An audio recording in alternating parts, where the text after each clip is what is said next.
আগামী আপনারা সকলেই জানেন ইতিমধ্যে যে গত 22 তারিখে মহান কবি অরুণ চক্রবর্তী মহোদয় মহাপ্রয়াণ করেছেন। তিনি শুধু কবি ছিলেন না, ছিলেন পরিবেশবিদ, বহুবিধ বিষয়। যাই হোক, আগামী 6ই ডিসেম্বর আমরা ব্যান্ডেল হুগলি মানব কল্যাণ সমিতিতে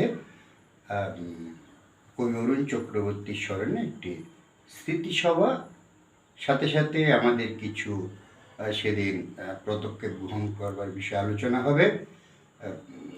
তার জীবনটাকে, অর্থাৎ তার ত্যাগময় জীবনকে স্মরণ করে আগামী প্রজন্ম যাতে উদ্বুদ্ধ হয়, আমরা কিছু পদক্ষেপ সেদিন এখানে বসে গ্রহণ করব। বিভিন্ন সমাজসেবী সংগঠন, অর্থাৎ বিশেষ করে সাংস্কৃতিক মনোভাবাপন্ন পরিবেশবিদদের আমরা এখানে আমন্ত্রণ জানাব।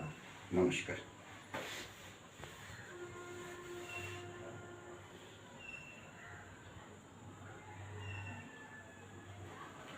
ওকে।